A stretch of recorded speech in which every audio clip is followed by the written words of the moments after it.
రాత్రి చంద్రబాబు మీటింగ్లో చనిపోయారు కదా, దాని గురించి దాని కారణం ఎవరంటారు ఏంటి? ముందుగా అందరికీ నమస్కారం.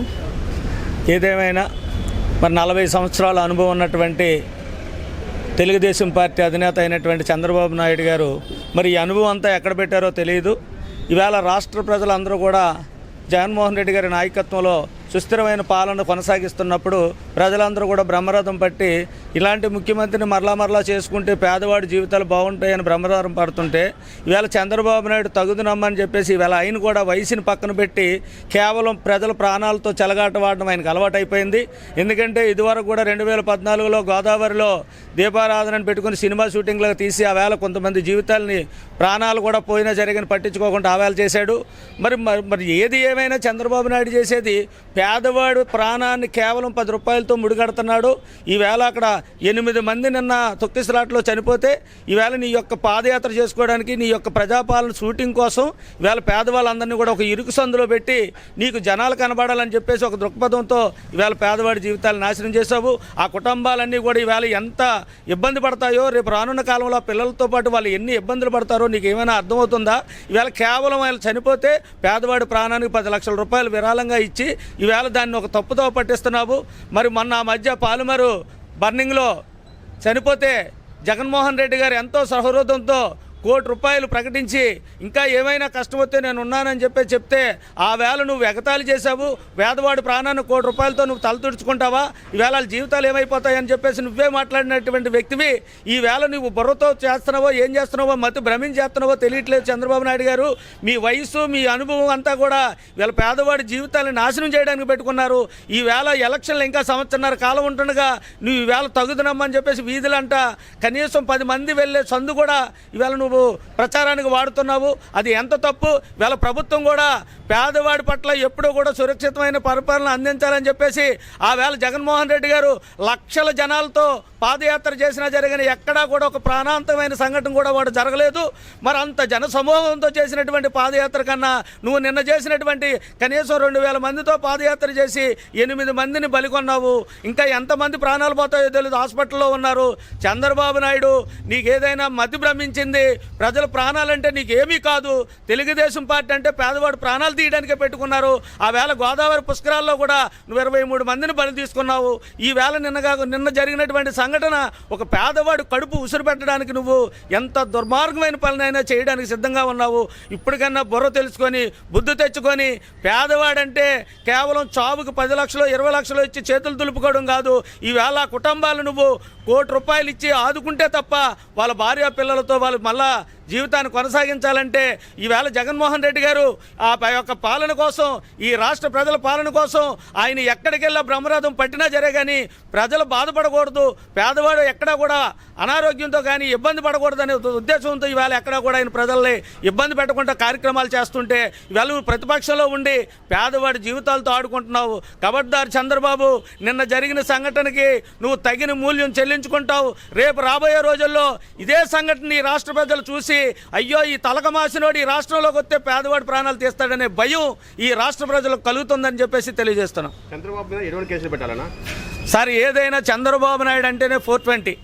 కారణం ఏంటంటే ఈ రాష్ట్ర ప్రజలను మోసం చేశాడు, ఈ రాష్ట్రంలో ఉన్నటువంటి బలహీన వర్గాలు మోసం చేశాడు, ఈ రాష్ట్రంలో ఉన్నటువంటి ఎస్సీ ఎస్టీ బీసీ మైనార్టీలు మోసం చేశాడు.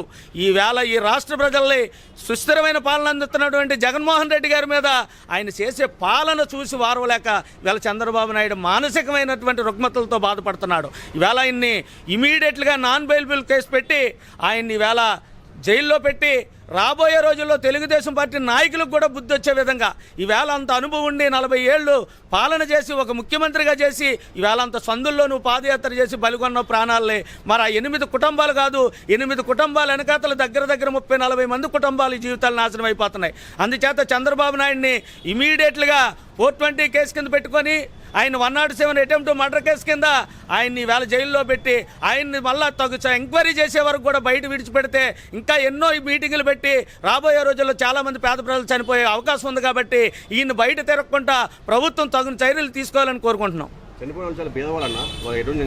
సార్, వారు మారుమూల ప్రాంతంలో ఒక రైతు కూలీలుగా పనిచేస్తున్నటువంటి పేద కుటుంబాలు చంద్రబాబు నాయుడు వస్తున్నాడు అనగానే, ఎందుకంటే ఊళ్ళో ఉన్న జనాలందరినీ కూడా భయభ్రాంతులకు గురి చేసి చంద్రబాబు నాయుడు వస్తున్నాడు మీరు అందరూ రావాలని చెప్పేసి అక్కడ ఉన్న చోటా నాయకులు అందరూ కలిసి ఆ ఊర్లో ఉన్నటువంటి పేద ప్రజలందరినీ తరలించడం జరిగింది.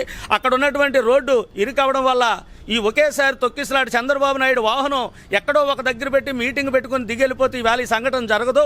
ఆయన వాహనం నడుస్తుండగా ప్రజల్ని తరలించడం జరిగింది. ఆ తరలించినప్పుడు తొక్కిసలాట్లో ప్రాణాలు ఊపిరాడక పేదవాడు ఇవాళ జీవితం బలైంది తప్ప చంద్రబాబు నాయుడు బాగానున్నాడు, చంద్రబాబు నాయుడు కొడుకు బాగానున్నాడు, తెలుగుదేశం పార్టీ తొత్తులు కూడా బాగానున్నాయి. వేళ పేదవాడు ఎవడైతే బలైపోయాడో ఆ కుటుంబాలు నాశనం అయ్యాయి తప్ప వేళ చంద్రబాబు నాయుడు నిమ్మకు నీరెత్తినట్టుగా 10 లక్షల రూపాయలు విరాళం ప్రకటించాడు. 10 లక్షల రూపాయలతో ఆ కుటుంబాలు ఈవేళ బయటపడతాయా? ఆ రూపాయి సంపాదించుకొని ఆ కుటుంబాలు పోషించే వ్యక్తులు బయటపడతారా? అందుచేత చంద్రబాబు నాయుడు మీద తగు చర్యలు తీసుకొని రాబోయే రోజుల్లో ఇలాంటి చిన్న పన్న మీటింగ్లు ఎట్టకుండా ఎక్కడో బహిరంగ ప్రదేశాలు పర్మిషన్ తీసుకొని పెట్టాలి తప్ప ఇలా ఇరుకు సందుల్లో పెట్టి పేదవాడి జీవితాలతో ఆడుకోవద్దని తెలియజేస్తాం. సార్, చంద్రబాబు నాయుడు మీద రాష్ట్ర ప్రజలైతే విసిగిపోయారు. ఆల్రెడీ 2019లో తీర్పునిచ్చారు. ఈవేళ ఏదో గౌరవమో అగౌరవమో తెలియదు కానీ 23 సీట్లకు పరిమితమయ్యాడు.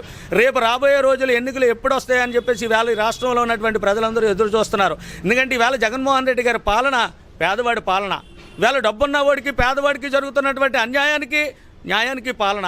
ఈవేళ పేదవాడు సుఖంగా 3 పూటలు తిని పిల్లలు చదివించుకొని ఆయన ఆరోగ్యాన్ని కాపాడుకునే రీతిలో ఈవేళ ప్రభుత్వ పాలన కొనసాగుతుంది. ఇలాంటి ప్రభుత్వాన్ని మరలా పేదవాడు వదులుకుంటే రాబోయే రోజులు ఈ రాబందులు పేదవాడిని బ్రతకనివ్వరు. కాబట్టి ఈవేళ రాష్ట్రంలో ఉన్నటువంటి 80% ప్రజలు ఈవేళ జగన్మోహన్ రెడ్డి గారిని ముఖ్యమంత్రి చేసుకోవడానికి సిద్ధంగా ఉన్నారు. ఈవేళ చంద్రబాబు నాయుడు కాదు కదా, పవన్ కళ్యాణ్ కాదు కదా, ఈ రాష్ట్రంలో ఎన్ని పార్టీలు పొత్తు పెట్టుకున్నా ఈ రాష్ట్రంలో ఉన్నటువంటి ప్రజలందరూ కూడా జగన్మోహన్ రెడ్డి గారిని ముఖ్యమంత్రి చేసుకోవడానికి సిద్ధంగా ఉన్నారు.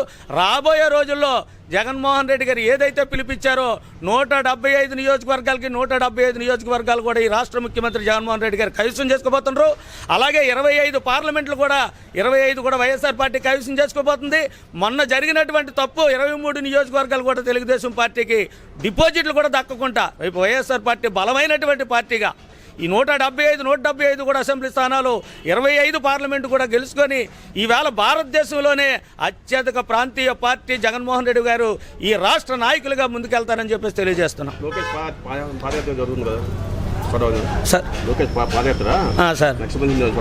సార్, లోకేష్ పాదయాత్ర అంటే పిల్లలు కూడా నవ్వుతారు. ఎందుకంటే ఈవేళ లోకేష్ పాదయాత్ర అంటే ముందు లోకేష్ మాట్లాడడం నేర్చుకోవాలి. ఎందుకంటే చదువుకున్నాడు, వయసు పెరిగింది, పిల్లలకు అన్నాడే తప్ప ఇంకా నాగరికత చాలా నేర్చుకోవాలి. సార్, ఈ రాష్ట్ర ప్రజలు ప్రతిదీ కూడా ఆలోచించి ఈ రాష్ట్రం ముందుకెళ్లాలా ఎలాగెళ్లాలని ఆలోచిస్తుంటే ఆయన మా నాన్న అడుగుజాడలో ఎలా నడాలి, మా నాన్న సంపాదించిన పదవులు ఎలా సంపాదించుకోవాలి, మా నాన్న దోచిపెట్టిన దాచుకోవడానికి పదవి కావాలి కాబట్టి నేను కూడా ప్రజల్లోకి వెళ్ళాలనుకుంటున్నాడు.